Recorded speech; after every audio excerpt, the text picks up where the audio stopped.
Hey, it's the preacher, and I'm back with another teachable moment. I went to church in a different place this morning. I had a Sunday where I wasn't preaching somewhere, and I decided to visit a church nearby and just see how things went up there. And it really got me to thinking on my way back to the house. You know, it seems to me every time someone judges Christianity, they judge it by its worst example. They always have some preacher that did them wrong, or somebody that claimed to be a Christian and then they cheated them some way, or maybe they had a boss they didn't like and he professed to be a Christian. So when I talk to them about Christianity, they judge my beliefs based upon really a bad example. And man, we wouldn't do that with anything else other than Christianity. I was thinking about how many rounds of ammunition I've shot in my life. I mean, I have shot thousands and thousands and thousands of rounds. I was a 60 gunner in the military for a while. So in the military alone, I don't know how many thousand rounds I shot. You take in shotguns, 22s, rifles, pistols, put it all together.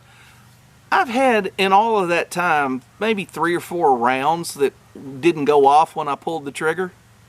Does that mean that I would say, oh, I don't like this particular brand of ammo or this particular powder because this one time out of 10,000 rounds it didn't go off?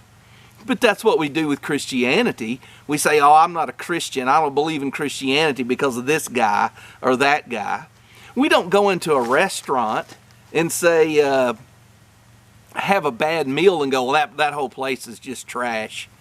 No, as a matter of fact, when we go into a restaurant, I usually say this if I've never been there: what's the best thing on your menu? What are you known for? What do you eat? I ask the server, what do you eat here? And I do that because I want to judge the restaurant based upon their best example. So if you've been judging Christianity by a bad example, let me give you some advice. Every restaurant has a bad day. Every ammunition maker has one round that slips through the cracks. So every church out there is not a great example. Every preacher out there is not a great example of what a Christian preacher should be. So my advice to you is this: if you want to judge Christianity, don't look to people. I'm not the best example. I know that to be a fact.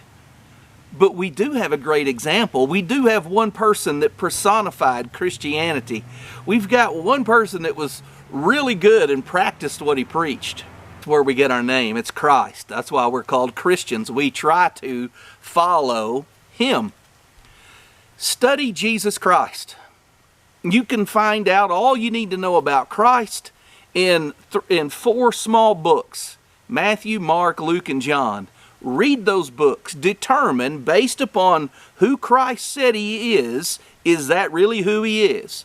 And then you decide about Christianity based upon Jesus Christ.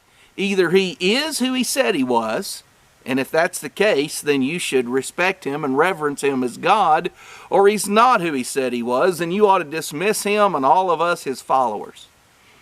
The teachable moment here is this: just because you've had a bad experience with Christians or Christianity doesn't mean that Christ is not who He claims to be. Look at Christ, not people like me, an imperfect example, not churches like are all across America where Christ is really not lived out very well. Look at Christ Himself, and then make your determination based upon Him. Then if you come to the conclusion there's no way this guy is God, there's no way I'm believing this, I can accept that. Just don't discredit me because of some bad example that you've seen somewhere down the road. Don't write off a great restaurant because you got a bad steak. Don't write off great ammunition because you had some freak that slipped through the cracks. Look at the original. Compare it. Make a decision and follow it. Thanks for watching. I sat down to do a video, get 27 hot rods and a log truck. I think church just let out.